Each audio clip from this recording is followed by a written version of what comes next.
they take to the start here for the very first time. Looking down the inside of Jack Keefy as well, a touch of contact between the two. Still rubbing wheel to wheel. What a move! Fantastic stuff.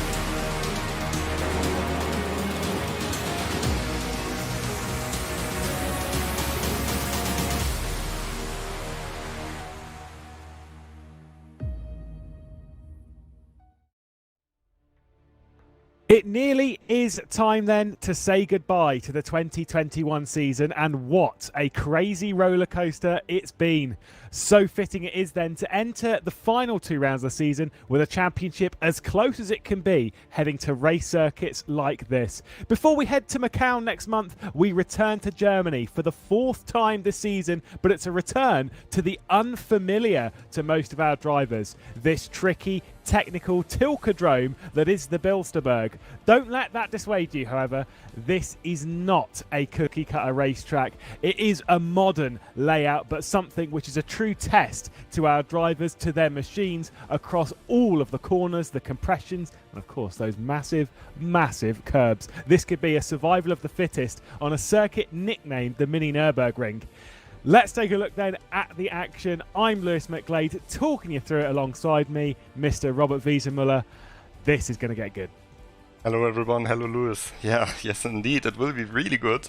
And this is probably the most unique track on the whole calendar. And that says something when you also have Macau and the Nordschleife on the calendar.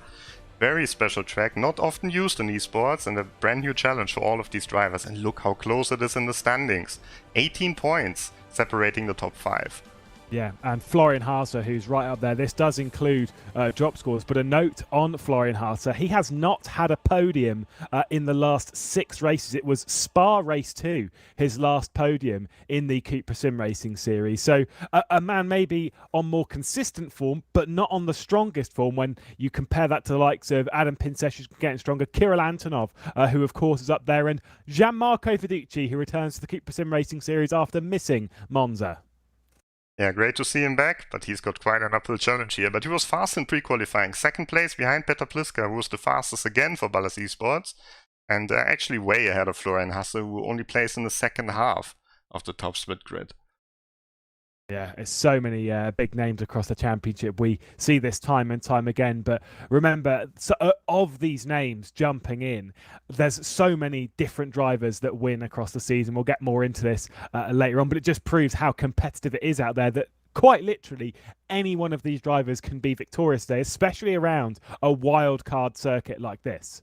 Yeah, and we've seen plenty of different race winners, 9 in fact, in the previous rounds. And last time out in Monza, we had a pretty spectacular race. And Lewis, I think you've got the highlights for us. Welcome to highlights from the 8th round of the CUPRA SimRacing series from the Autodromo Nazionale di Monza. It was Martin Barner and Alessandro Ottaviani on the front row, but big names were missing from the championship. No Gianmarco Fiducci, Florian Haase not inside the top 10. Off the start then in the first race, it was a fairly poor launch from Bence Farkas off the 2nd row of the grid, but up front all things were nice and clean. A bit of 3 wide in the background, but it was Mirror Esports' Martin Barner leading the way. Farkas and Kirill Antonov were going side by side through Curva Grande, with the Russian winning out. Attila Dina was onto the scene as well in a season best performance and moving up inside the top 6. As at the front of the field, Ben Zupanek was on the attack of Alessandro Ottaviani. He'd make an attempt down at the first chicane. However, coming out of Lesmo 2, this was his time to make the move, and it would become a Mirror Esports 1-2. Wasn't long though before Alessandro Ottaviani would take the position back again, going around the outside of the Rettifilio and taking back 2nd position for the virtual drivers by TX3 man. Then a mistake through Ascari would allow Pliska to take away 3rd position from Ben Zupanek, and just behind that Attila Dina was under fire from Juan Manuel Gomez. He'd run it in a little bit too deep through the Rogier, and then coming back through, Attila Dina would steal the position. Because of the concertina effect of all of this, Farkas was able to sweep around the outside, and then high drama in the championship. Florian Haase trying to back out of a 3 wide move, gets tapped by Adam Pinsesh and sent straight into the barrier at the Rogier. At the front though, there wasn't much anyone could do about Martin Barner, with the exception of Alessandro Ottaviani. He'd try and go around the outside of the Parabolica, sweep back to the inside, but the door was closed, and Martin Barner would finally come across the line as a CUPRA SimRacing series winner. And just behind this as well, a drag race to the line, Bence Zupanek grabbing 3rd from Pliska. A dramatic race one then. Martin Barner, Alessandro Ottaviani and Bent Zupanek would be the top three from that race. Reversing it round, Matija Markovic and Max Pfeiffer would make up the front row. A race then of the young guns, and it was Max Pfeiffer and Matija Markovic on the front row of the grid, leading us down into turn one. Adam Pinsesh, though, the well-experienced two-time race winner, was already on the attack, trying to grab second position. In the mid-pack, it was an absolute cluster as everyone was trying to find their own track position. The top two from the last race were going into battle. Barner already picking up the position on Alessandro Ottaviani. Pliska and Kirill Antonov were also going side by side, but Bent Zupanek had gained a few positions in the start of the race. Attila Dina making a big dive to grab third position off of Adam Pinsesh, and then this bold move from Bent Zupanek. There's one, there's two, straight into the back of Attila Dina, but up into fourth position he made his way. Markovic made a bit of a meal of the Roger, and Attila Dina was through up into second position and then would try and chase down Max Pfeiffer. However, it was Bent Zupanek onto the scene again, being very aggressive in this sense, just tipping round Attila Dina, trying to slot a gap that wasn't there, and Dina was left in the gravel trap. And we weren't done with drama on the championship fight. James Montgomery were riding on board with Martin Barner, just unloaded very, very light onto the rear end, but heavy into the barrier, and Martin Barner dropped way down the road. Alessandro Ottaviani might well have been a bit lower down the grid, but he was still battling it out with big names. Gomez, and of course the 2019 race winner here at Monza, Gergo Baldi as well. A little bit of side by side, a big tussle for position, constantly racing as hard as they can around the outside of Ascari. Gergo Baldi went to gain that position, and at the front Bent Zupanek had finally caught up to Max Pfeiffer, and it seemed like Pfeiffer was going to be knocked out of a race win once again as Zupanek would hit the front. And it wasn't even going to be a podium. Kirill Antonov and Adam Pinsesh had also got through, and unfortunately for MRS Esports, their golden day wasn't going to be. At the front though, Bent Zupanek would cross the line just about in the lead of the race. And yet more drama here at the Temple of Speed, but Bent Zupanek would be winning from Adam Pinsesh and Kirill Antonov. A crazy race indeed for the championship.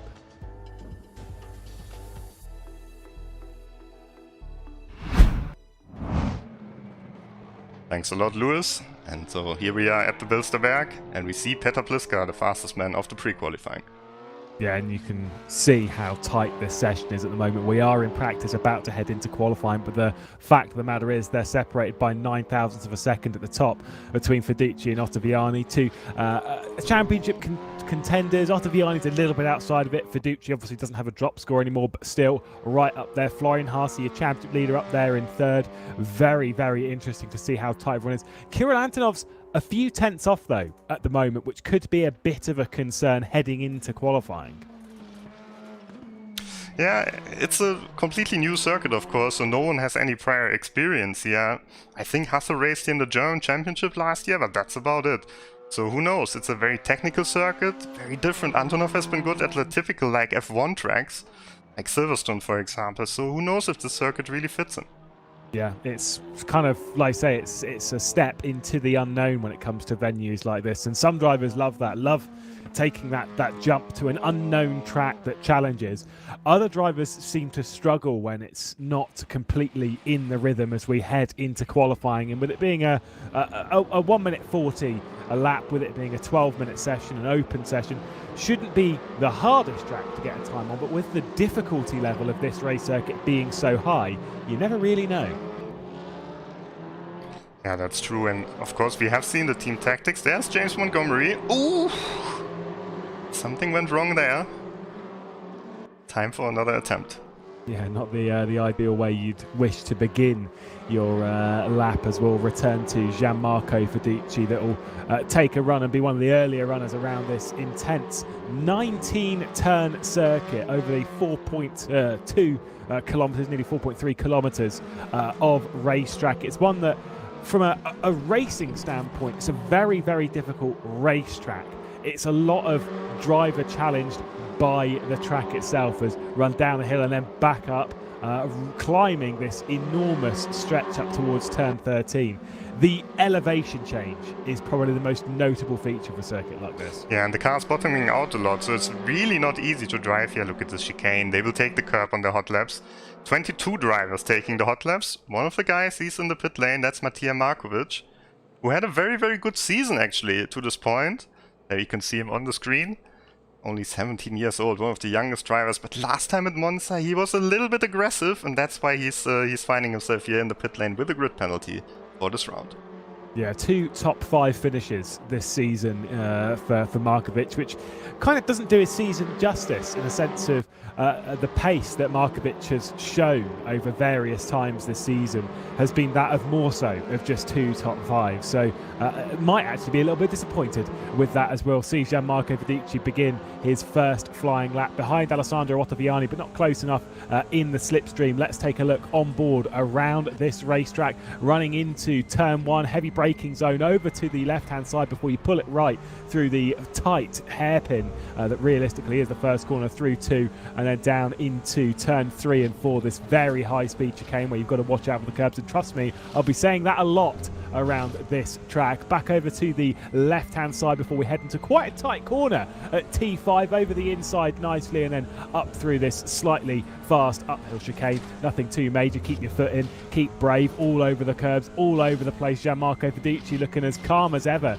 as he wrestles his Team Ford to La CUPRA around this racetrack, up to probably one of those picturesque parts of this racetrack as watch it just drop away, continue to drop away. You think surely it can't drop away any more than that at turn 11 before we rise up the hill through 12 up into 13 over the curb, blind over the apex there. Not too much of a challenge there before we head into 14, and then the corner that you were alluding to on the outlap, this chicane of 15 and 16 massively over the curb, and that is going to cause issues in the race, that is absolutely certain. However, in qualifying, when you get to throw it on the limit, absolutely fine, not a problem. Turn 17, very high speed, long left-hander.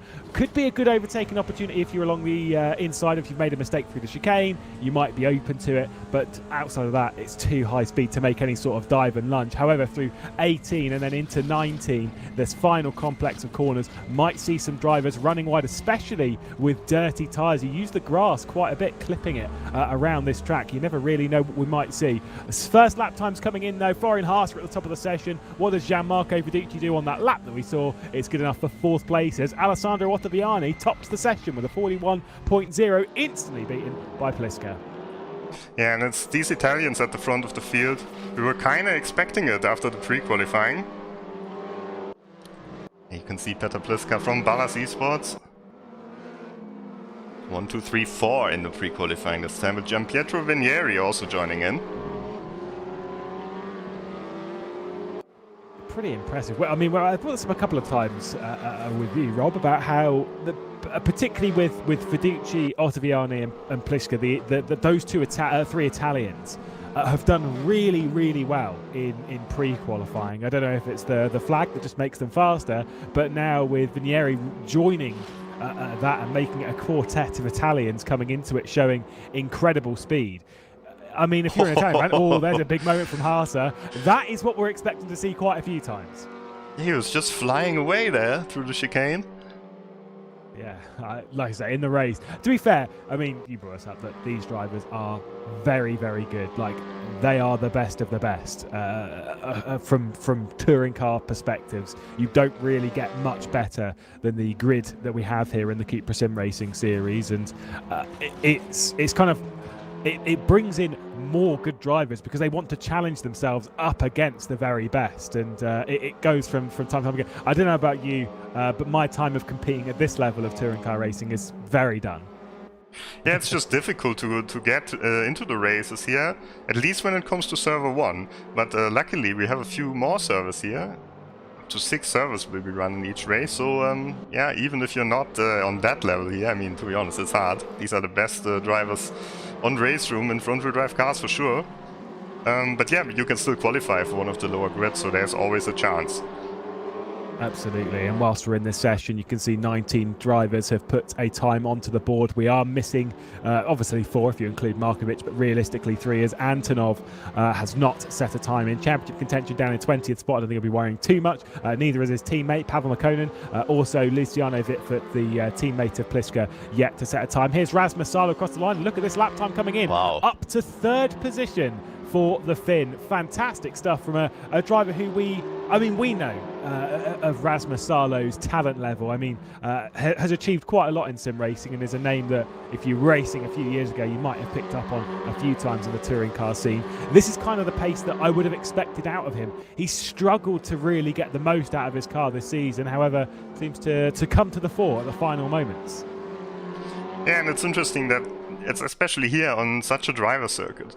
Yeah. That he has got such a good performance. I think he still had to learn a little bit to get to grips on race room, because he hasn't been competing on race room that much.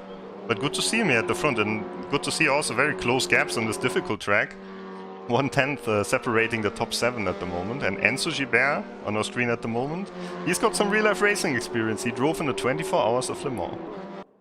Yeah, fantastic to see, like I say, real-world motorsport names. Anytime they are, no matter what level they've competed at in motorsport, whether it's the very top in things like Le Mans, or all over the place, whether it's taking part in various TCR races around the world in TCR of the Eastern Europe variety, which Gergo Baldi obviously competes in. Moritz Lerner as well, taking part in the DTM Trophy, etc. It's always great to have all of these drivers taking part here on Race Room. Here is Adam Pinces in championship contention, one of our main contenders. Sector 1 looks good. What is Sector 2 like? Just going to come across that split now. Not so good for the Arnage competition driver. And a bit wide here as well. He really needs a good qualifying, because Fiducci has for his standards, has a very good qualifying. Yeah. Normally he is a bit further back in the quali. Antonov, not quite as good as normal, but still P6. Hasse P8 is up there as well. And that's, you know, he's already further back after the second split than what Hasse's time is compared to Ottaviani.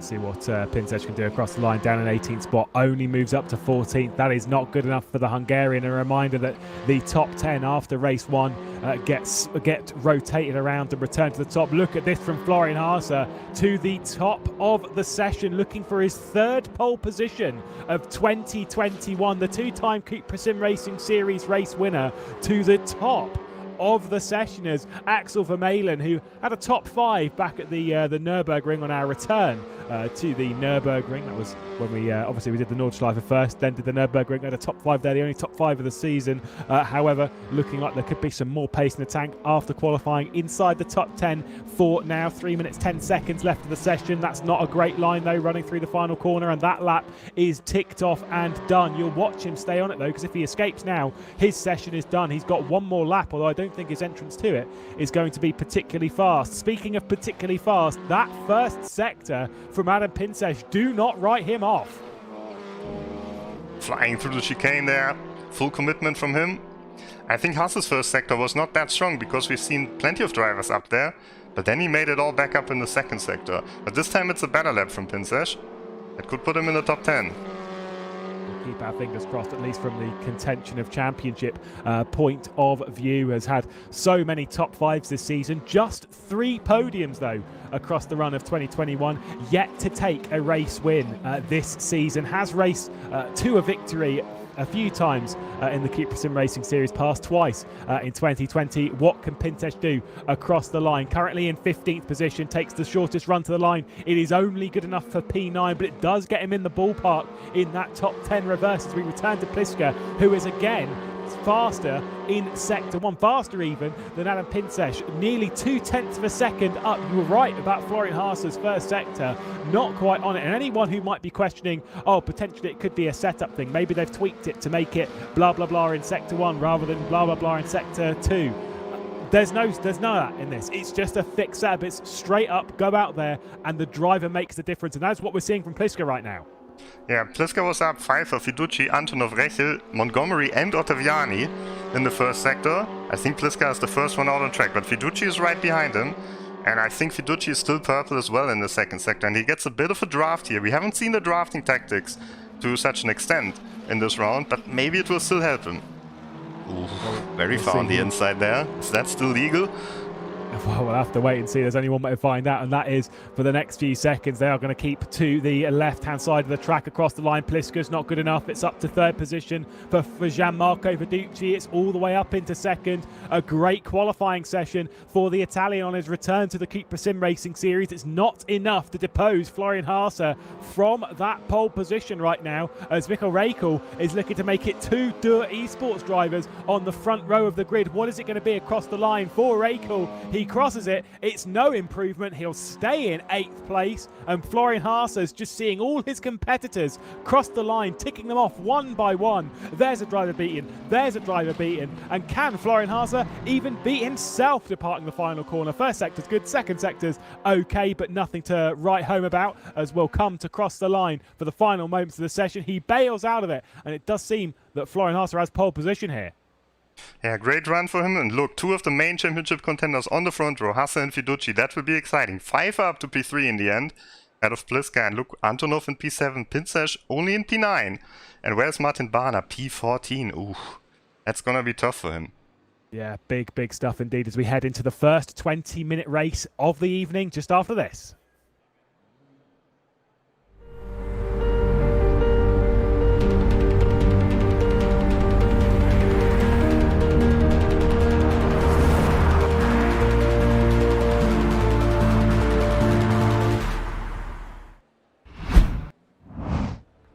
And so it is another pole position for Florian Haase. He's chalking them up. It's his third of the season after having back-to-back pole positions at Aragon and Spa. Can he make this his second victory of the season and really fire himself into championship contention? Rob, it's going to be a tough one. Yeah, it's going to be a tough one for sure, but it's also tough to overtake, I think, on the circuit, so who knows? Just proves how critical that start is going to be running into the first section of the racetrack. We're taking a look at our competitors, and what a front row it is. Of course, Florian Haase on pole, but one of his championship rivals, Gianmarco Verducci, will be alongside. You've got names that need to prove themselves behind with Max Pfeiffer and Pliska. This could be an excellent race as we begin ourselves the penultimate round of the season. Just 4 more races as Florian Haase will look to take his second victory of the season. The CUPRA SimRacing Series 2021 is about to get underway once more with Florian Haase away at the grid here at the Bilster Berg, as he's going to have the inside line running into the first proper corner of the racetrack, as Gianmarco Verducci instantly into the line around the outside of Rasmus Salo. Was Kirill Antonov in the background as they'll all chop and change into the line, all single file already heading into the first couple of corners, as James Montgomery is trying to get past Vermeulen into the infamous top 10 that he desperately needs. And look who's behind him, Ben Supanek and Martin Barner, your championship contenders, outside of the top 10 at the moment. Yeah, but Barner at least made up a little bit of ground at the start there.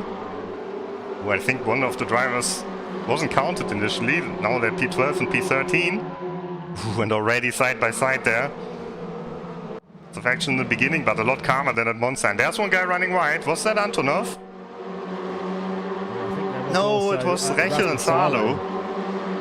Oh, Salo. Slow down penalty, I think, for Rasmus Salo as he's backing out of it. Nearly clatters into the side of Axel Vermeulen and is potentially going to lose his top 10, as well as James Montgomery, who's just come through. And now Salo will be on the defence from Ben Supanek and Martin Barner after such a good qualifying session from the experienced Finn. It is backwards, as you can see in the background. Going on the attack of Szoboszlai is Juan Manuel Gomez. He'll be into the inside at T17. You can also see a switch between the two Mirror Esports teammates, as Supanek is trying to fend off his teammate who's trying to get through here. Supanek's in behind. Surely Ben Supanek is going to do one for the team and assist his teammate here as Gomez completes the move on Szoboszlai.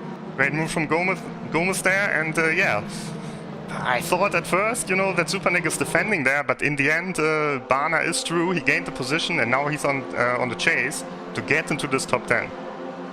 This is, like I say, an intense way to start for everywhere, it seems, except at the front, as realistically, Florian Haase has been fairly comfortable with Gianmarco Verducci biting at his heels, with Max Pfeiffer behind Pliska and Alessandro Ottaviani, who was a little bit slow. Pliska's slow. Pliska is slow in the background. He's going to lose himself the podium as Alessandro Ottaviani gets through. Kirill Antonov not quite so yet, as he does complete the move. And Kirill Antonov inside the top 5 now, as Pliska, slow off of turn 3, drops backwards, now into the clutches of Raikkonen and Pinsesh, so not so ideal from him. And this is exactly what we're saying about this track, Rob, is that it's not necessarily about the drivers versus each other, it's the drivers versus the track. Yeah, it can happen so easily that you damage your suspension, that you run a little bit wide, make a mistake here, take too much grass and then have dirty tires. There are plenty of mistakes that you can take, that you can do here. And looks like Pliska made one of them. Luckily, no damage for him. He's still holding the pace.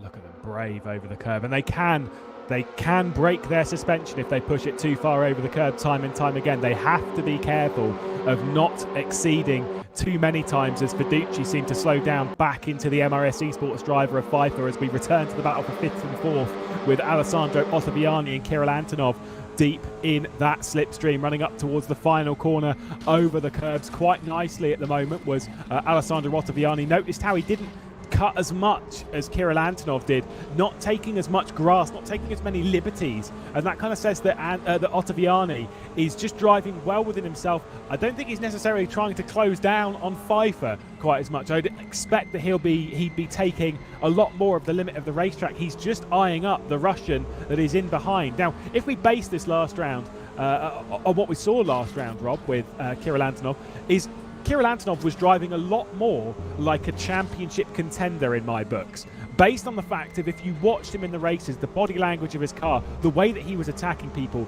it wasn't with this overwhelming aggression that we've seen from Kirill Antonov quite a few times. It was with content and acceptance of his position, i.e. staying in 5th rather than attacking for 4th. It was about not taking any risks and about just hoovering up the points, and that's what he did so well at Monza. And I get the feeling that we might continue to see this drive from Kirill Antonov, who seems to mature every time we hit the racetrack.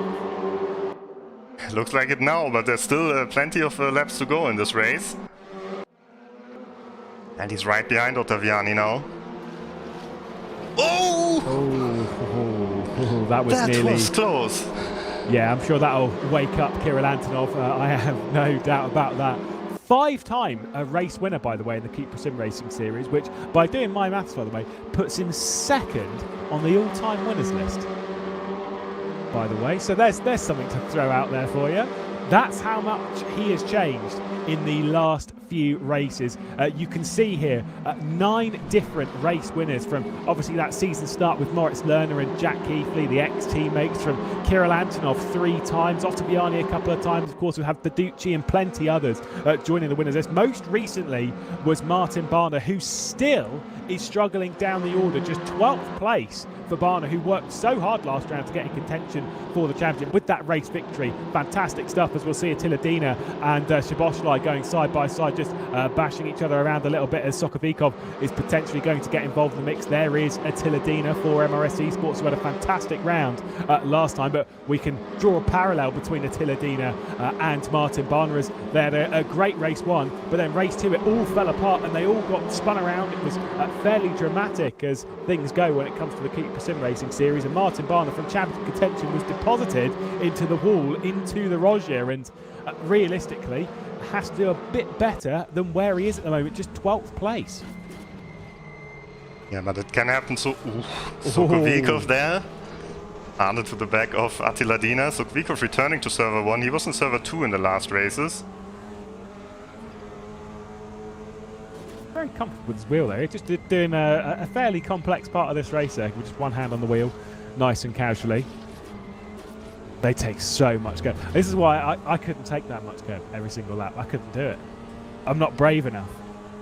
Yeah, I think you figure out after a while which is the best way to attack these curbs, and they all seem to attack the first curb very hard, the second one not so much. Yeah, it's obviously just the momentum they're taking in always with these with racing in general. It's about how you depart a corner rather than entering it, so that really they couldn't necessarily care less how they enter the corner as long as they're leaving it fine, as Martin Barner is going to slow down here and things are going to go from bad to worse, as he also for good measure, squeezes off Gilbert, who's going to run around the outside at one. Realistically, he's got the inside for the real first turn, and now Martin Barner is going backwards. This is getting very bad and very out of hand for Mirror Esports, who won the championship last season. I'll have you remember, with David Noj doing that fantastic effort. He's number one on the all-time winners list, if you didn't know, by the way. Martin Barner, who jumped in this season for Mirror Esports, was looking like he was going to repeat the feat and bring the title back home to Mirror Esports. I put a very big question mark on that right now, because with 2 rounds to go in the championship, things are starting to fall apart, and that is a costly mistake. Yeah, he didn't look so quick here, actually, throughout the whole race. And now P14, I was thinking like P12, okay, maybe 2 people ahead of him make a mistake or have a collision, but now he has to gain 2 places. And he has Gomez behind him, and Gomez and Barner, that's a story with a bit of history, if you look back to the Spa round, for example. Yeah. Yeah, these two, I'm sure this will be a feisty, fiery affair, as of course with Gomez and Barner, they'll both want to go forward, but you kind of worry that they're going to fight too much between themselves to march forward. But I mean, Barner needs to be 10th place, needs to be in position for that reverse grid. Let's see what Gianmarco Viducci can do. He's a second off the rear end of Florian Haase, and look at that, all over the rear is Max Pfeiffer, who has impressed a few times this season, most notably at Spa when he came up just a position short of victory.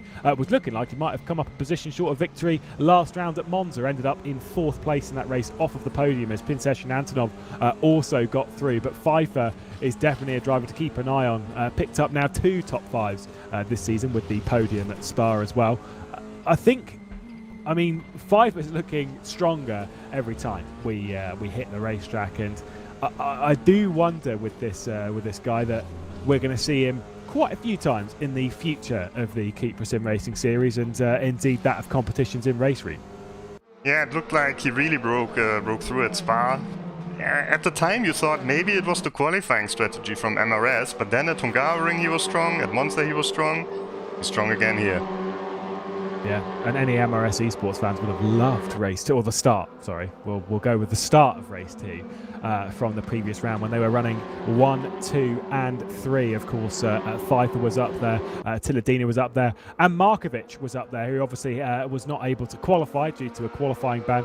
He is down in 23rd position, by the way, for anyone who wants to know about Markovic. Unfortunately, down the order, 23rd position, trying to work his way up 2 top 5s this season, but unfortunately that is not looking like it's going to make another one onto the list. Let's see Kirill Antonov running through that chicane and really abusing the curbs massively. Oh, Pfeiffer's off. Took the curb there on Pfeiffer. Yeah, you're absolutely right. Pfeiffer off the track. Just when we wanted to show one piece of action, the other one happened there. Pfeiffer looked like an unforced error there.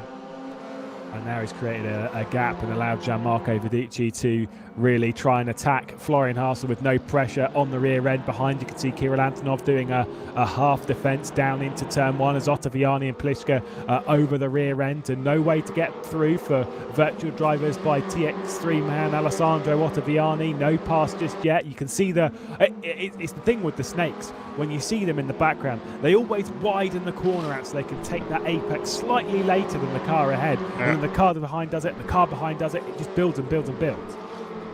I think something happened here in between as well, because Vermeulen is past Montgomery and Salo.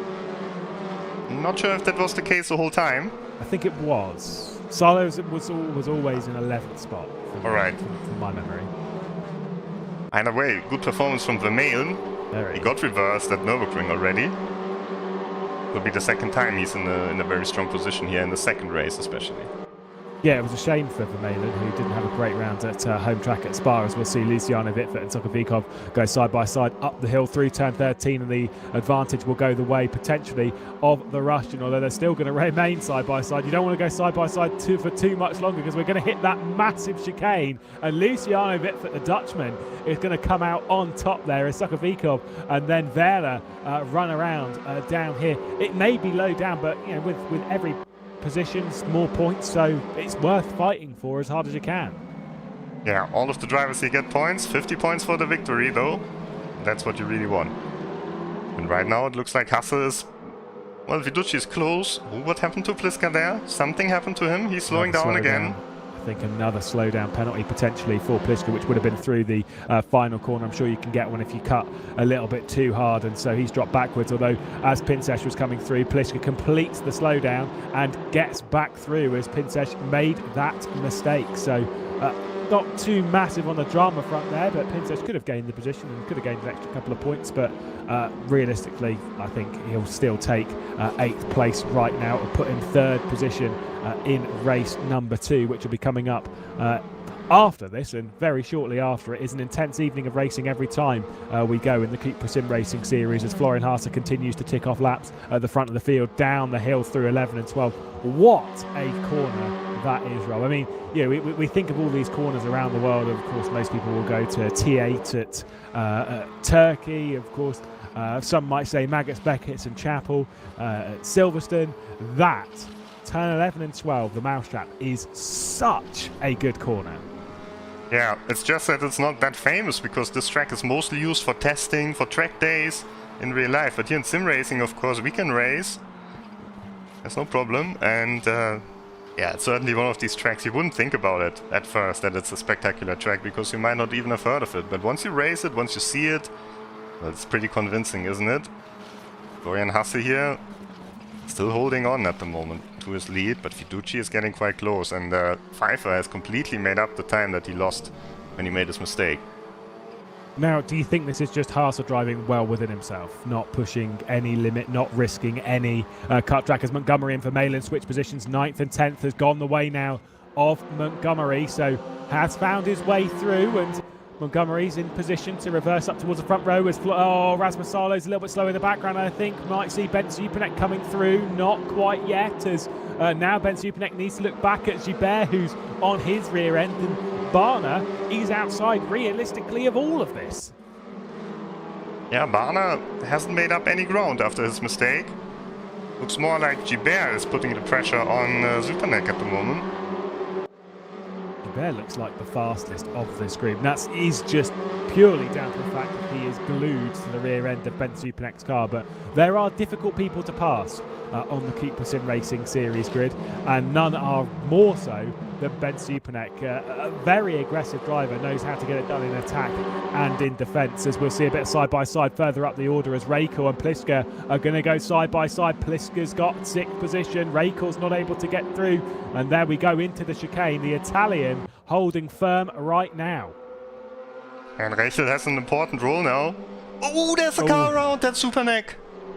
Oh, that is a shame. I was nearly panicking that might have been Barner as hits the barrier and then flips over. I think that could well be day pretty much done for Ben Supanek. That car will be toast as he drops down to 22nd place, as Raikko's going to drop the position to Adam Pinsesh. Was a little bit wide there as we rejoin the footage at 17. They're going to remain side by side to 18. Up the hill through 90. This could be bad for Raikko. Manages to keep it on the racetrack, clips the grass with his rear right, goes for a half spin, keeps it on the racetrack. 8th place will be his. 7th place will go the way of Adam Pinsesh. And I was just trying to say, Rachel has an important role. He can keep one of the rivals of Hasse behind him, but it didn't last long. Pinsesh up to P7. Yes, not massively dramatic. Again, it's a couple of point swing. Fair enough, it is what it is. But it's not it's not the end of the world. This is still okay. This is still looking good. Still outscoring Pinsesh for quite a few points at the moment. Is Florian Haase. It's his consistency that he can just fall back on in this championship. Although there are concerns with Haase when it comes to race 2 and starting from 10th place and not being able to work his way up, as you'll see in the background. 2 wheels and it just went over for Ben Supanek, and it's so easy to do. I'm surprised it's taken this long. Yeah, these drivers are pretty good, so I think if you have a public lobby race here, it might happen a little bit earlier. But it also can happen to the best. And that's why we don't see people tapping that second curb, because as you're turning, as you're trying to get onto the straight, as the track drops away, most importantly, it's so easy as the weight shift heads very much over to the right-hand side of their car, that if you've clipped too much to the curb, that you are going over. The top 3 separated by less than a second, with 8 minutes left to go in this race. We will have Potentially 5 more laps here in race number 1 at the Bilster Berg in the CUPRA SimRacing Series of 2021 as Gianmarco Verducci on the rear end of Florian Haase. No way to pass right now. Max Pfeiffer still sat in 3rd position. In the background you can see Kirill Antonov and Alessandro Ottaviani with Pliska, Raikl, Pintes, Montgomery and Vermeulen, your top 10 that would be reversed, and Rasmus Salo will be desperate to try and find a way past Vermeulen because that 10th spot, the reverse grid pole position, is always a position that we see some big moves for, and there is one off massively down the inside was Rasmus Salo into the side of Axel Vermeulen. Going around turn 2 though, the Belgian is trying to hang on. It's going to be squeezing over the curb. Vermeulen's nearly going to go around. He manages to keep it on the racetrack. Rasmus Salo is all over the place in the background, just trying to get past Vermeulen. Still no way to pass, and Gibert's also going to come through. Look at that for a proper send. And finally, Virtual Drivers by TX3 have got a man directly behind one of their teammates. These two, Gibert and Vermeulen, are teammates. But how much are they going to work together, Rob? Or are they just going to go fully on the attack of each other? That was a bold move from Salo there, and it didn't pay off at all in the end. Went into the side of Vermeulen, went into the side of him again in the next corner. Eventually he lost the position, but still a couple of laps to go, 7 minutes on the clock. Who knows what is possible, and who knows if they work together here. We haven't seen them race with each other so often in the season. Absolutely not. But this is the kind of thing that that Barna needs. He's P13 now, and he can see the drivers are getting aggressive around him. Yeah, and like I say, this is very, very intense for a lot of these drivers. They are, so that they're always trying to piece together the very limit of the track whilst juggling everyone else. That's the nature of touring cars. That's the nature of racing. Pfeiffer, little bit too much there into the final corner. They are just going to race, obviously, as hard as they can, regardless of especially for those drivers that are out of championship contention, for the likes of Vermeulen, Gibert, Rasmus Salo. They're going to fight quite hard to try and get themselves in position. But for the likes of Martin Barner, they're going to have to fight doubly so because they are falling. They're slipping out of championship contention. As you can see here on the standings on the right-hand side, the top 3 in the standings. Florian Haase, 613 points. That gap is coming down a little bit to Gianmarco Verducci, or it's going up a little bit actually considering their position. But Gianmarco Verducci is one of those drivers who, without a drop score, can't really fall back on much. Yeah, notably Pinser, who was second going into the race, provisionally isn't in the top 3 anymore.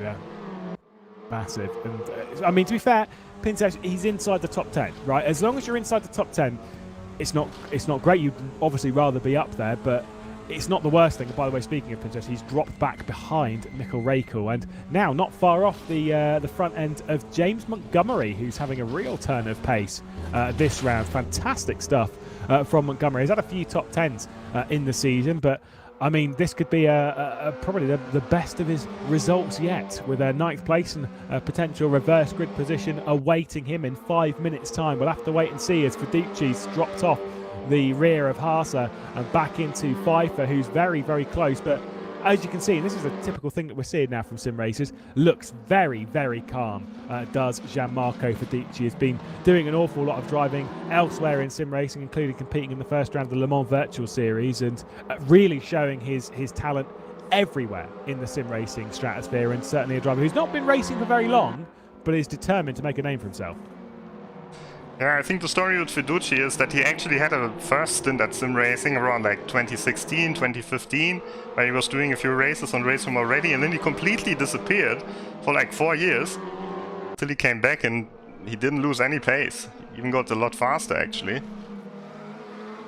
What do you think if you gave it a real good second go at sim racing? I know obviously we still race, but yeah.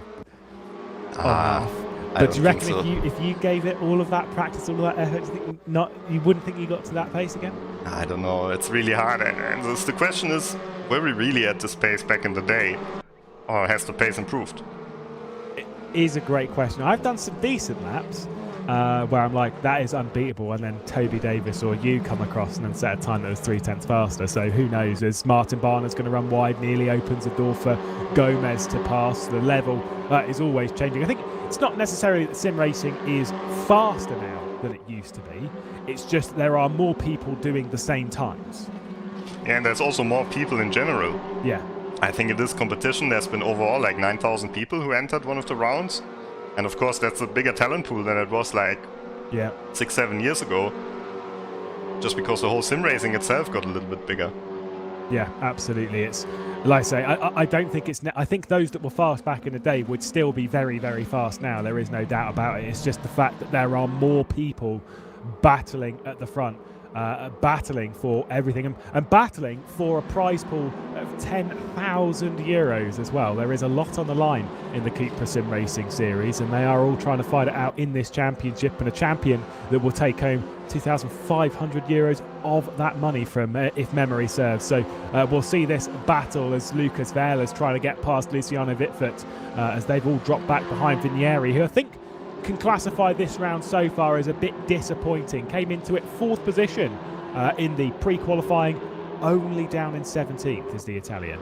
Yeah, I'm not sure if he's had a qualifying time. He was the driver that was missing in the qualifying for a long time. Right. But yeah, it's still a learning experience. He hasn't got that many Server 1 starts under his belt. And I think it can only go up from here. We would hope so. We'll see. I'm sure all the battles up and down the order just continue as there's into the rear end. Lucas Wehler trying to open the door on the Dutchman of Luciano Wittfurt, and having Vinieri just ahead of them. Just a bit of a target for them to set behind that. You've got Pavel Makonnen and Markovic, who's yet to make an impression in this race and in this evening as they're coming down towards the penultimate section and then final corners right now into 17 with a timer left to go. I mean, you don't need to be a mathematician to work out that we are going to get another lap in this race, another lap for Florian Haase to try and hang on for his 2nd race victory of the season. He's got Gianmarco Verducci directly behind him, who's desperate to hoover up as many points after missing the last round. A little bit wide there into the penultimate corner, going into the final one. One last lap to settle victory here. Haase, Verducci and Pfeiffer battling it out here at the Bilster Berg. Verducci was very sideways there in the final corner section. He got a decent run, but Haase's run was a little bit better, so that's already one overtaking opportunity ticked off. Wow, let's just see if there can be any door opened from Verducci or even Pfeiffer. I mean, it's obviously the way it is that I don't think that Pfeiffer is going to be able to get by both drivers himself, i.e. not going to be able to completely move on Verducci and then completely move on Florian Haase in the one lap. However, should Verducci do anything bold, shall we say, the door would be open for Pfeiffer to try and make it. And we've seen some bold moves from Verducci. There he is quite close going into that enormous compression as the track just drops away at 11 and 12 through the mousetrap, back up the hill into 13. Florian Haase, his eyes, just watch him, bam, mirror. He'll do it again in a second. Boom, there we go, looking over, constantly looking around his screen to see where Gianmarco Verducci is placing his car and where he needs to place his. Does he need to react to anything? Through the chicane, looks good for Florian Haase, but Gianmarco Verducci is as close as ever, running down into turn 17. I'm not sure, though, if he's going to be close enough to even attempt anything. He's going to look, he's going to try and get Florian Haase onto an incorrect line, try and defend fresh air. Right now, that is not what's going to happen for Florian Haase. He's far too experienced for that penultimate corner coming up, and you can see Verducci is all over the rear end of the Dur Esports man. There is no opportunity yet. He's looking at the final corner. There's no opportunity there. It's going to be out of the final corner, and for the 2nd time in the CUPRA SimRacing Series 2021, it's Florian Haase on top from Dur Esports, converting his 3rd pole position of the season ahead of Gianmarco Verducci on his return, and Max Pfeiffer back onto the podium for the 2nd time this season. Congratulations to Florian. The pressure's certainly not off yet. He didn't even look excited when he crossed the line there. Still fully concentrated because we've got the 2nd race coming up right after. Yeah, and that's exactly what this championship is. It is pressure constantly, with the idea that you've just finished a race, and it's a great thing to see there in a sense, the breath of relief, sure, but then the thought instantly that I've now got to start the next race 10th. Here's your order then: Haase, Verducci, Pfeiffer, Antonov inside the top 5, as well as Alessandro Ottaviani, Pliska, Raikl, Pinsesh, Montgomery and Vermeulen will rotate around, and Vermeulen will be on reverse grid pole alongside Montgomery for race number 2. Big names down the order though. Martin Barner just 14th position, and that is where he's going to start for the 2nd race, just coming up after this.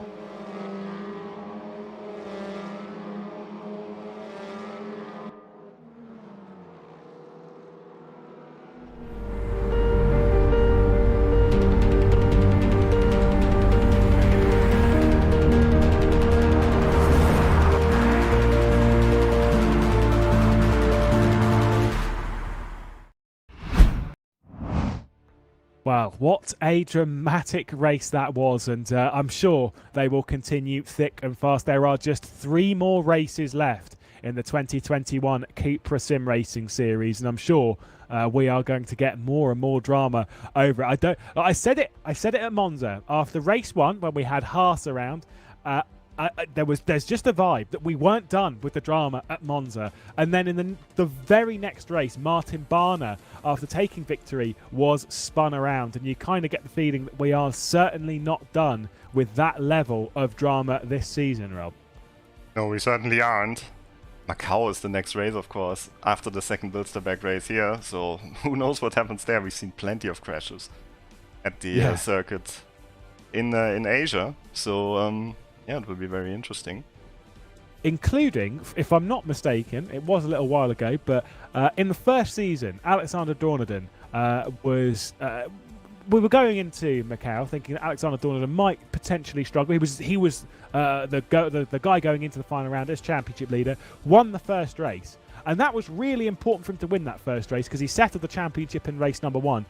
Luckily so, because he retired race number 2 with a crash at turn 1. It's one of those circuits that can definitely bite. Here are your point standings after race 1 this evening. Florian Haase, top of the standings, 613 points. Gianmarco Fiducci on 594, and then Kirill Antonov inside the top 3. Adam Pinsech getting dropped now all the way down to 4th position. You can see Martin Barner there being dropped down into 6th after a not great round. You kind of get the feeling that gap could potentially grow even more so as he's more than a race win off of the top of the championship, and you kind of get the feeling that, to be honest, realistically, from 1st to 4th, those are your contenders. Everyone down are as near as makes no difference eliminated now. Yeah, you can certainly say that. And I think this has been the perfect round so far for Florian Haase. I mean, he extended his gap here. Maybe not the track where you would expect him to do so well, but he really did.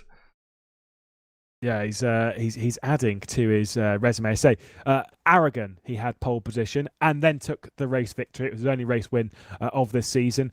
Spa, he took pole position as well. Wasn't able to take victory that day. Ended up jumping out of it in the race contention side of you, and then dropped down into 5th place at a podium in race 2. Then a successive. It was a top 5 run, but that pole position, or that podium rather, at Spa. Was the last podium that he had until now. Taking that race victory could be an enormous confidence boost. It's his second, or third rather, race win of his career. A reminder that he won back at Hockenheim as well. Has had a few pole positions, definitely a lot more pole positions than it does with race wins, which is actually a bit of a shock for Florian Haase, because he's normally the kind of driver that we would associate with racecraft and being able to rise his way up the order more so than everything else. But clearly qualifying definitely not a struggle for Florian Haase, as we can see from his resume. We are getting ready now for the second race, and this gets this will get your blood pumping. Just 3 more races in the season with an inexperienced, in a sense, front row of the grid. It's Axel Vermeulen and James Montgomery on that front row. 2 drivers that are desperate to prove themselves. Axel Vermeulen last round, or 2 rounds ago rather, at the Nürburgring after starting up there, ended up in 5th place, his first top 5 of the CUPRA SimRacing series. Let's get ready to get underway. Vermeulen and Montgomery, Pinsech and Mikkel Reichel on the row number 2. 25 minutes back on the clock here at the Bilster Berg, and the CUPRA SimRacing 2021 is go once more as Vermeulen gets a clear launch. He's just going to hold this super tight line into turn 1 as there's already diving going around the outside is Reichel on Pinsech. Background of that is, of course, Pliska and Ottaviani. At the moment, though, Vermeulen is leading comfortably as they're going to go side by side through the chicane between Pliska and Ottaviani, the 2 Italians. Pliska's going to come out on top as Florian Haase has already picked up a position up into 9th place. Yeah, went past Max Pfeiffer there. Who had a bad start, but Fiducci also gained a position as well. Absolutely, and we'll see how much Fiducci can soak up the pressure himself, because he'll certainly need to do so with Haase behind. He needs to outscore Haase by quite a bit, and I'm sure Haase will just try and mirror the Italian up the grid. Vermeulen running away just a little bit, the gap building up towards the region of a second as James Montgomery's a little bit wide through 13, did not click the apex too much there. A different camera angle for us to look at James Montgomery this round out. Normally we look down upon him and we see that lovely cushion that he has, but this time we are looking straight into his eyes, and James Montgomery is looking all over the place, and you can see he is looking like a man under pressure right now. Yeah, got Pinsash behind him. Ooh, bit of a slide there. Pinsash, of course, he needs a good round here if he wants to stay in championship contention. He needs to get past Montgomery, and ideally Vermeulen as well. Vermeulen doesn't seem too flustered from being in the lead for the first time. No, to be fair, Vermeulen's just running away with this, and that's the best thing that he can do. If he can build a good gap, sure, it might come down towards the end of the race if someone is to get through. As you can see in the background, Rasmus Salo battling it out with Martin Barner. Barner trying to pick up a couple of positions. He's already gone from 14th to 13th, now needs to make it 13th to 12th, but let's be honest, Rasmus Salo is never going to make that one easy, as squeezing down into the first corner. Barner with the cut back, but still going to get blocked by the Absolute Motorsport Cupra that sits ahead of him, with the gap building to Gilbert as well, just ahead, who's trying to attack Pfeiffer, but no way through for them. Vermeulen leading by 1.5 seconds as Montgomery's eyes are on Pinsash. You are absolutely right. Pinsash needs to win this race for two reasons. Number one, for championship contention. Number two, he has not had a race victory in the season here in 2021. Had 2 race wins in 2020, including opening the season with a victory, where we were thinking that maybe this was the turning point for him. But this time, the season,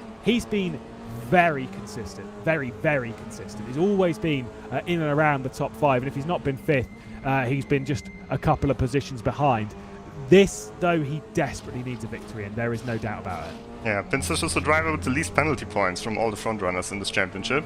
That's really helped him in this in this whole campaign here, but it's not looking so good this round. Not sure if he really has the pace. No, absolutely. But this is not helping him. Yeah, he's a driver that's kind of, I wouldn't say struggled to find his home. He's jumped between a couple of teams over the last few years. Was originally a part, not originally, was a part of AAA Esports, was then a part of Williams as well, as we'll see. That is bold move from Alessandro Ottaviani. Wow, cutback straight to the inside of Pliska. The issue is, though, he's going to have the inside through the kink, which isn't actually turn 1, into the proper turn 1. The problem is that Pliska's then going to have the inside. Watch this as Pliska will hold it to the inside. There's a little bit of contact. If Ottaviani can hold himself there, it's looking good, but that was cancelled. Great attempt, though, to get that one switched back down the inside. Unfortunately, though, the move was not completed. Yeah, but Ottaviani is trying. He's also still in championship contention. He needs a good round here. Ooh, pushing Pliska a little bit off the circuit even. It's still not good enough to go through. And let's see how Antonov handles this now.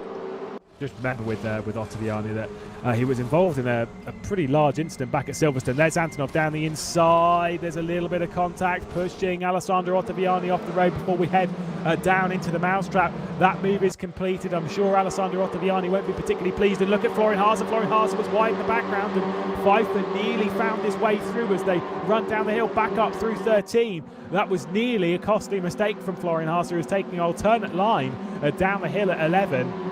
Just managing to hang on to what is presently his 9th position. But if the doors opened, yeah, it could pitch him, it could send him round. And it's exactly what happened into the Roger for Haase in the previous round. Yeah, it's the race where you're always a bit more tense, the second race, because you've got these other cars around you. They didn't have anyone else, only Max Pfeiffer in the first race, and Max Pfeiffer is one of the calmest drivers on the grid. Oh, look at Pinsash there. He's getting passed by Rechel, and Rechel is going off. Yeah, Rachel very, very wide there, and then Pinsash just hanging on. I think Pinsash has had a bit of a slowdown penalty here because he's dropped massively off the rear end of James Montgomery, who is closing back in on Axel Vermeulen. This could be big for the race victory as Gilbert's quite close to Pfeiffer as well, running down into turn 1. Pinsash hanging on from Rachel, Pliska, Antonov, Ottaviani, Viducci, Haase, Pfeiffer, your top 10, and Gilbert trying to get inside of it, as we can see. Rachel on your screen right now, cutting back to the inside was going to be the attempt from Pliska from Ballas Esports, but no way to pass. That must have been a slowdown penalty for Pinsash, for a driver who's desperate for a race victory here. I'm amazed he was even able to hang on to the podium, if I'm perfectly honest. Yeah, he got lucky there that Rechel ran wide. But this is not good for Pinsash, because Vermeulen and Montgomery have really gone away now. Bit of a lag moment there for Antonov, I think. Let's hope his connection stays stable. Keep fingers crossed we don't want this championship even remotely decided by a connectivity issue, but we'll await to see that one, as the gap for the race lead is well under a second between two drivers looking to become the 10th different winner of the season. It does look as though this race is going to be fairly likely. By the way, Pfeiffer, I just caught out of the corner of my eye, Pfeiffer has just been off, I believe, in the background. It might have been Attila Diener, but I think Pfeiffer has also been off slightly there as well. I think it must have just been Attila Diener based on the fact that they're running the same livery, but still, not great running through that chicane. So another driver to be bitten by that. Side by side there in the background as well, Mihai Nek. Going side by side with Mukonen, who doesn't have the best round here. But yeah, it was Attila Diener. Pfeiffer still in P10, but under lots of pressure by Gilbert. Actually, he just gets overtaken by Gilbert. There's Gilbert now, up to P10. That must have been a superb move into the final corner. Oh, look at Ottaviani going around the outside of Antonov. That was close to being a move, as Antonov now 6th place right now. And let's say a driver who's just trying to tick off the results inside the top 5. He's had quite a few top 5s so far this season, and continuing his little streak. And I definitely think he wants to continue that one if he's going to try and drag himself into contention for the championship, into a racetrack, I will remind you, with Kirill Antonov, into a racetrack where he took not only his first victory in the CUPRA SimRacing series, but also won both races of that round. An impressive feat, absolutely, one that has only been achieved from David Nosh, who did it twice over the 2020 season. So for Antonov, if he can get that top 5, if he can go into the season finale with that streak, you'd say he'd be odds on, at least for getting onto the podium in both races. And if any drama happens, well, that's where he really picks up the pieces. Iducci now, right on the back of Ottaviani. See if we can see some Italian team play, perhaps. But I don't think so, because Ottaviani still has a chance taking home this championship title. I mean, these two, from memory of having a little conversation with Fiducci, I'm pretty sure these two have worked together lightly in the past, more so in assistance in qualifying to try and cancel out the Mirror Esports train that always is, but less so in the race course. They're not teammates. They're contenders for the championship. They are going to battle it out amongst themselves, surely. And I get the feeling that there is going to be no holds barred between these two, as you've also got Florian Haase on the rear end. So a picture of a few of our championship contenders as Luciano Wittfurt and Juan Manuel Gomez switch full positions. It's 6/10 at the moment at the front of the field, as they have cleared off 3 seconds from the chasing pack. Adam Pinces just not having the pace, obviously, with a couple of mistakes to keep up with these two. And it does show that, considering that these two drivers would be more the drivers that if you were to pull a grid just from top to bottom, I'd put them around 10th place, you know, in that vein of 10th, 11th, 12th, 13th, whatever, in that kind of area. The fact that they've been given this gap through a mistake of Adam Pinces, the fact that they're able to hold this gap at 3.5 seconds shows that regardless of where you are on the grid, whether you're first, in the mid-pack, or even at the back, if you're given the opportunity to run round at the front, I guarantee you that they are fast enough to win a race. Yeah, this is the golden opportunity for both of them. Let's see if they agree here, or if they maybe come together. What does Montgomery do? Does he take a risky move, or? Well, I mean, he's not close enough now to do anything. He's just going to have to wait there, and Axel Vermeulen is just ticking off the laps at the front of the field. But should he be able to close this one down? Should he be able to match Axel Vermeulen's pace? Does he go for what will have to be a fairly bold move around this track? As we can see, the points structure right now, Florian Haase, Gianmarco Viducci separated by slightly less points, now down to 17, as Adam Pinces is also closing in. He's now in 3rd position in the championship, but obviously moving his way back up after losing a few points and a few positions in race number 1. But to really capitalise on it, he realistically needed to win the race. And I'd have to say that unless something happens between these two, that ship seems to have sailed. And he's more looking backwards to Raikkonen, who I'm sure will do his teammate a solid in trying to get past Pinces. And he did it a couple of times in race 1. Speaking of ships sailed, looks like the championship, yeah, has sailed as well for Martin Barner here, P13 once again. Wow, that is Eric Strana level of punmanship. He loves a really bad pun. Does Eric Strana, who's ex-sim racer, by the way. I mean, he still races. That's really harsh. That's like saying that his career is completely done. We all used to race together, so it's a throwback. Martin Barlow, I agree. I mean, it was always going to be the case here that going into this round we were going to start ticking off drivers. Now Martin Barner seems to be the first one to have ticked off. I think Ottaviani, potentially you could skip him off that list as well. And so we're looking really into the Kirill Antonovs, into the Florin Haas's, Gianmarco Fiduci's, and into Adam Pinsesh as well. Those are realistically the four we'd need to be keeping our eye on.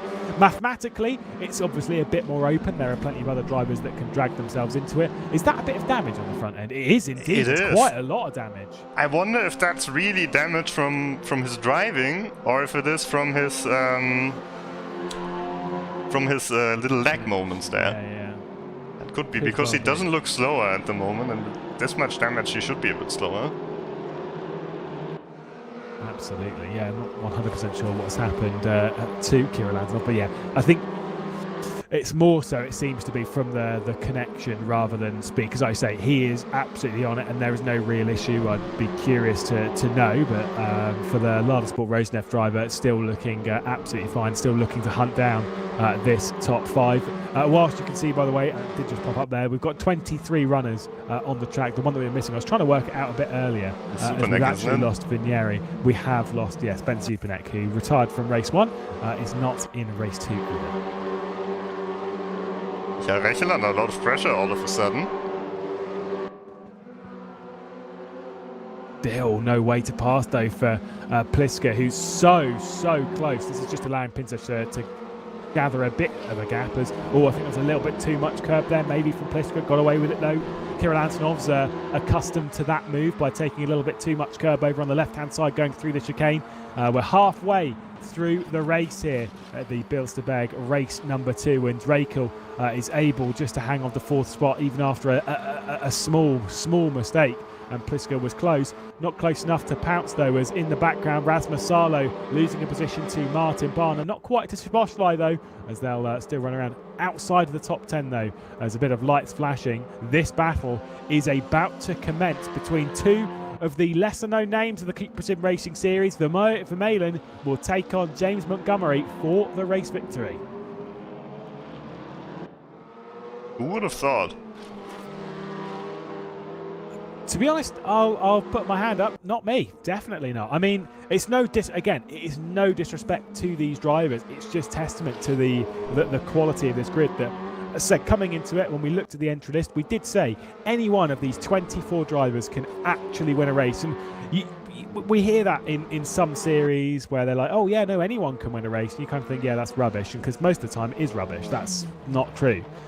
Here, though, I'm not messing around. I do genuinely think anyone on the grid can win a race. And it's just because they are all very equal. It's only the few tenths that separate them, and those few tenths obviously decided more so in qualifying than anywhere else, but they all have the race pace to contend for it. Yeah, and let's also not forget the race format with the reverse grid is helping, of course, because it always brings some other drivers to the front in the second race. And we have seen Pfeiffer how close you can get as a driver who has never won a race on racing competitions at all. And it's the same for Vermeulen and for Montgomery. They've never won a race in a racing competition at all. Maybe in Server 2, probably, I would say, but not in the top split grid. Yeah, absolutely. I mean, the format this season, of course, in comparison to last season we had 2 qualifying sessions, one for race 1, one for race 2, a differing session. One was an open session, as we have this season. The other one was a closed session. It was private. It was 1 lap. A super pole session, which is always very interesting, and unfortunately David Noj, I say unfortunately, sweeped all of the pole positions, if I remember correctly, with the exception of 2 races, which I'm pretty sure Kirill Antonov had pole position in those super pole shootouts. He was just so good at getting the most out of the car in a super pole session. I'd be interested to see who would do that in this season, but I mean, with the format that we've got, it just invites great racing and big names to drop down the order and have to show a different skill set always with the reverse grid.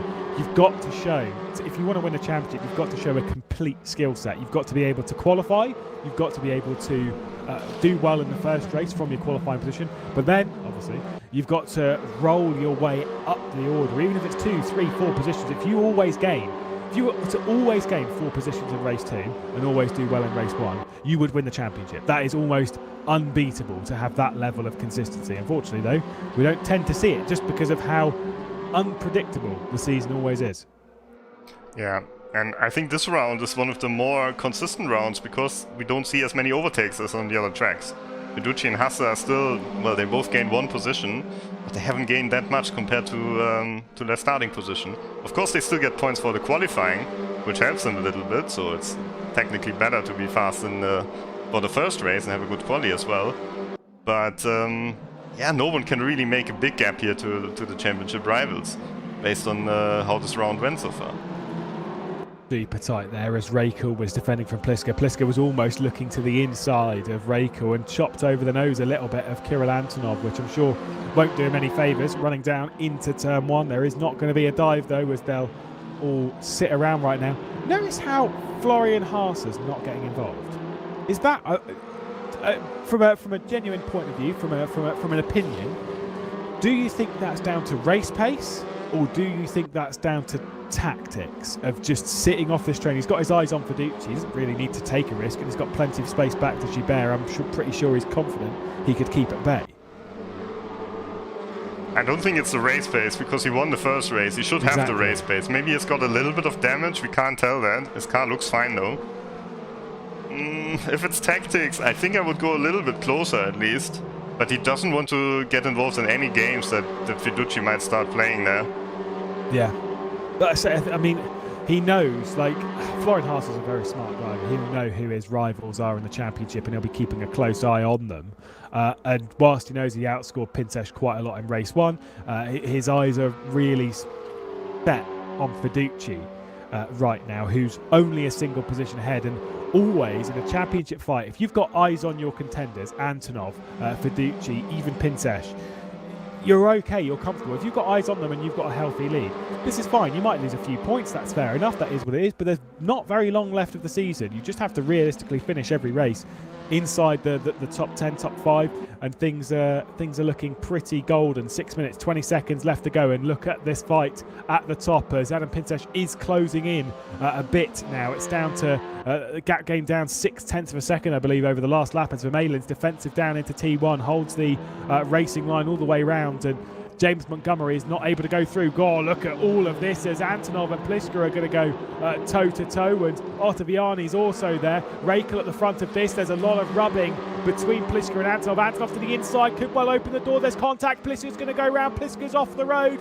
and still staying on. Oh, it's a little bit tight as Ottaviani sneaks his way through. They're still side-by-side. There's contact on the rear end of Ottaviani as everyone's getting their elbows out. Reminders that there is an incident limit that will DQ you from the race. I don't think they're quite getting past that. Ottaviani with a slowdown penalty. Now Antonov chopping off the nose of Gianmarco Fiducci in defence. Pliska is hanging on to 5th place at the moment. This is madness as Gianmarco Fiducci is going to open the door into the mousetrap and clear the position of Kirill Antonov. Superb stuff as behind this as well, Gilbert going side by side with Pfeiffer. It's all kicking off here in the Bilster Berg.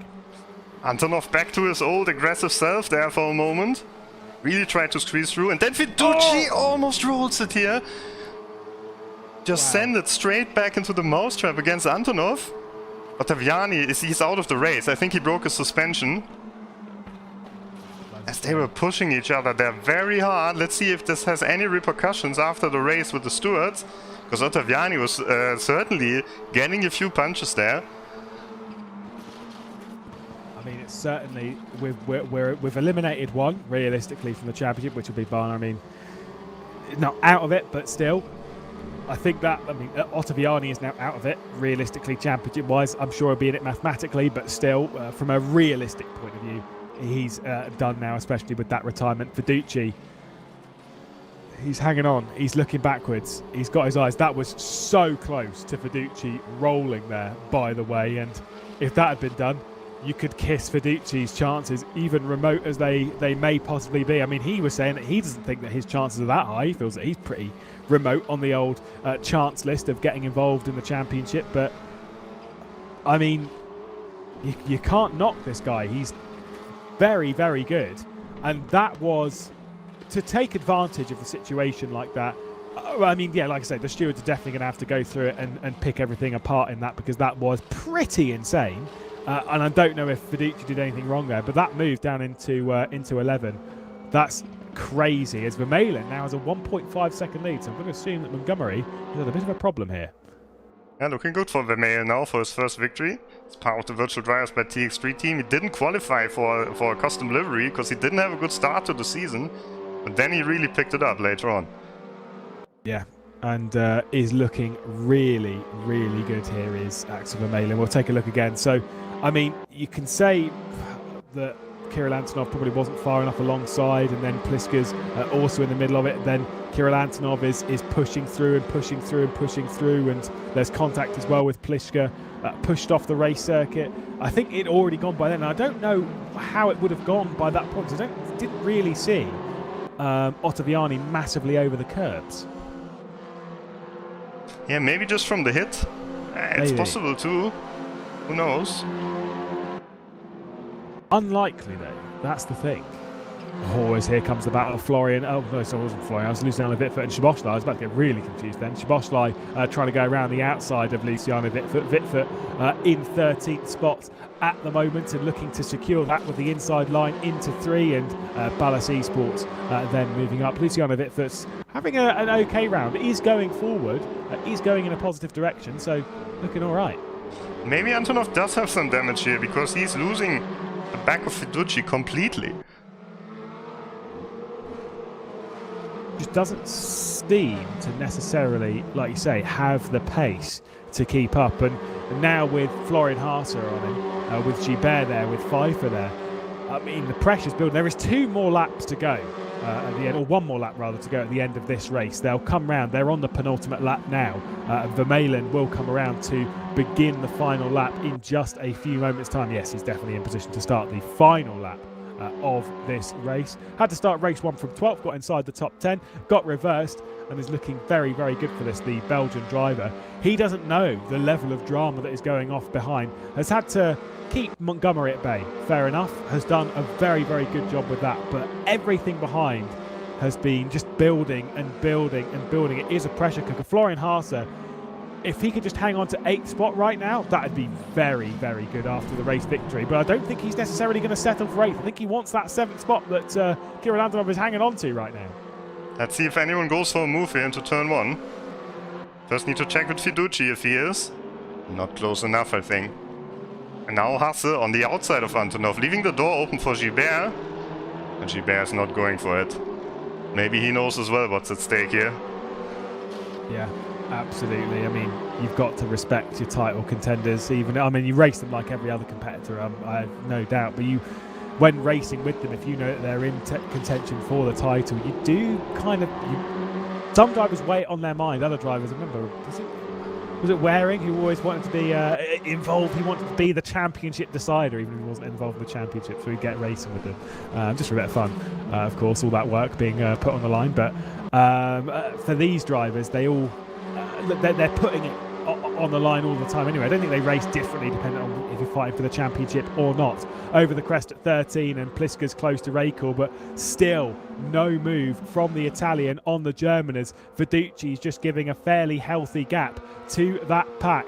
Back to Axel Vermeulen, who just has a few corners to navigate before he can classify himself as a CUPRA SimRacing Series race winner. We've been adding a few new names to the racing list. Oh, look at this! Pliska around the outside.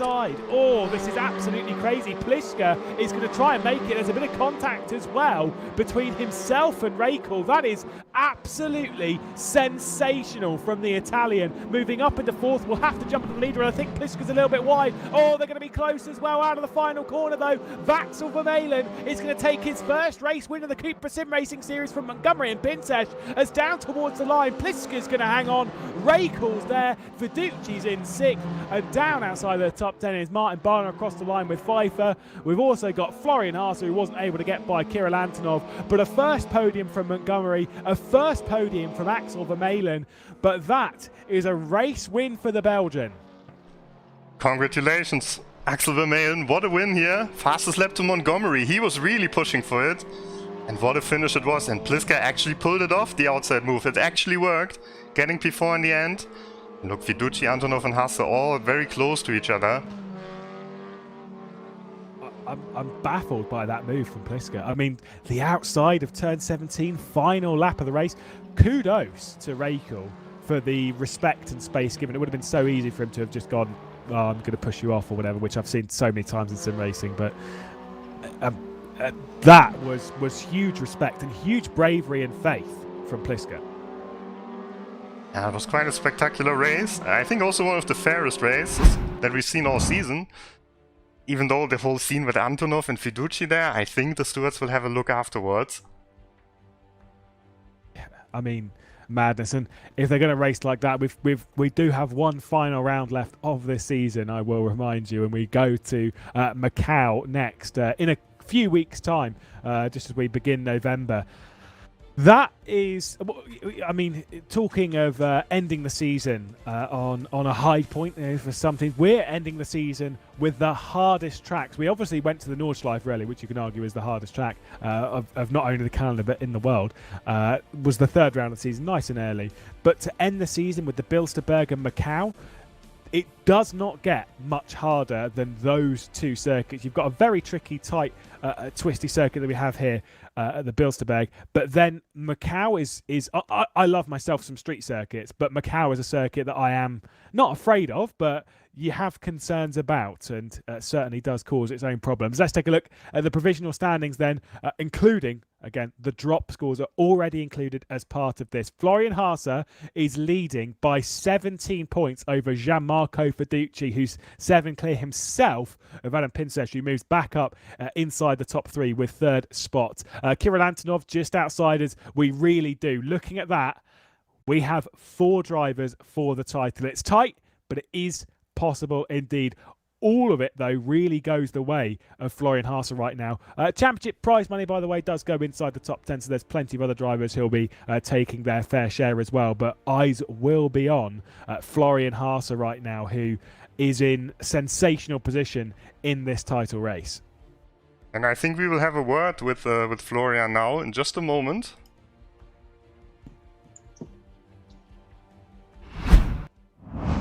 Let's see, Florian, can you hear me? Yes, I can. Congratulations, what a event for you. Pole position and then a great first race victory under a lot of pressure by Gianmarco Fiduci. Yeah, true, Robert. It was really hard in the first race. The track is so difficult to manage, and you always have to keep in mind that you don't get a slowdown penalty.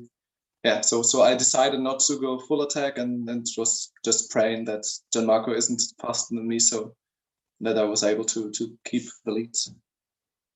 Then in the second race, in the reverse grid race, we saw you right behind your championship rivals, right behind Gianmarco, and then later also Kirill Antonov. But you were holding a little bit of a gap earlier on in the race to them. You weren't quite close to them. Was it a strategy, or were you just not feeling that confident in this race? Yeah, it was a strategy, I would say. I think I could have stayed with them, but it really does not make any sense on this track. You can't overtake unless a driver in front of you makes a mistake. So I decided to back a bit off, have clean air, make sure not to make any mistakes, and save a bit of the tires, and then hopefully get some spot at the end of the race when everyone gets wild.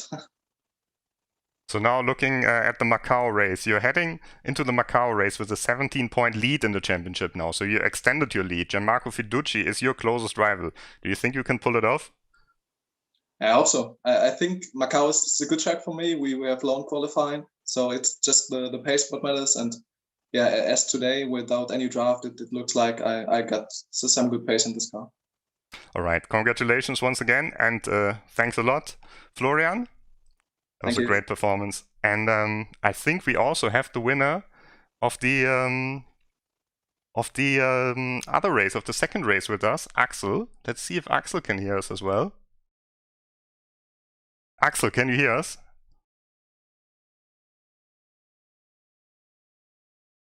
Oh, he can't hear us yet. Let's hope we can get Axel into the interview as well. Axel, can you hear us? But we can't hear him. That's a shame. Let's just give it one more try. At least you can see the face of the winner, Axel Vermeil, first victory ever in a racing competition. And then let's just give him maybe 20 seconds to see if he can talk to us as well, if he can respond. So Axel, one more try. Can you hear us? First victory here, and at one of the hardest tracks of the season. How was it for you? Yeah, I think the track is really difficult, but I mean, I knew I started P1 and I said, okay, I have to give all I have in the first lap, because I knew I had clean air and nobody in front of me. So I pushed and it worked pretty well. And Montgomery was just behind me. He was also pushing. And in the last 2-3 laps, I think he stopped pushing to say, okay, we just have to secure our podium. And it worked well for us. Yeah, James did the fastest lap of the race behind you, so he was really giving it all, because it would have also been his first victory. But yeah, I mean, you've been racing now a lot this year, not so much in the past years, and to get your first victory, how does it feel? Yeah, it's super nice. I mean, I can't believe I made a win after five races in Split 1. So I think, yeah, it's a great result for me, and I can't wait to see what happens next. So yes. Next round, Macau. Do you think there will be the second victory following suit? I don't know. Maybe we'll see. But yeah, Macau, it's a very technical track. So also very tight. We have walls everywhere. So we'll see what's gonna happen there. Congratulations once again. Great performance. And yeah, giving it back now to Lewis. Thank you. Great stuff to hear from our drivers and understand what it takes to win a race at this level. It is very, very difficult indeed, isn't it, Rob? Yeah, and we just saw James Montgomery writing a reply here. He didn't back off. He had a slowdown penalty. So, yeah, he was not going easy at all there on Axel. Well, that was a great race, to be honest, yeah. And it was great to see also something else than, you know, just the championship contenders, that we also still had a race of 2 drivers battling for their very first victory. I think, you know, that's also what the series is about. It's not just about the drivers at the front. We've got multiple grids, multiple splits here, and, you know, it's always great to see such a thing. But of course, looking at the championship standings, I mean, gonna be a pretty spectacular final round. Yeah, absolutely, and we'll have to look forward to it. Just 2 more races left to go in this season, so we can decide who's going to be your 2021 CUPRA SimRacing Series champion. At the moment, it is led by Florian Haase with Gianmarco Verducci and Adam Pinsash, Kirill Antonov in 4th. Realistically, you've 4 contenders for this championship. It's going to be a beautiful fight, I have absolutely no doubt, when we head to the streets of Macau to end the season, the 11th of November. I wouldn't want to be anywhere else in the sim racing world than right here at that moment, because it is going to be a tight fight on one of the hardest race circuits that you could ever visit, let alone on the racing platform. Though now we have to say goodbye. So from myself, Lewis McGlade, from Rob Wiesenmüller, from Captain Coffee himself, Chris Doe, who's been doing the points for us all evening, trying to keep you as up to date as possible, it is a very warm goodbye.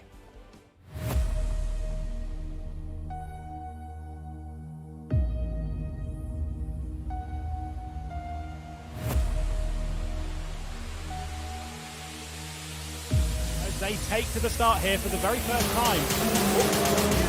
Looking down the inside of Jack Keithley as well, a touch of contact between the two. Still rubbing wheel to wheel. What a move! Fantastic stuff.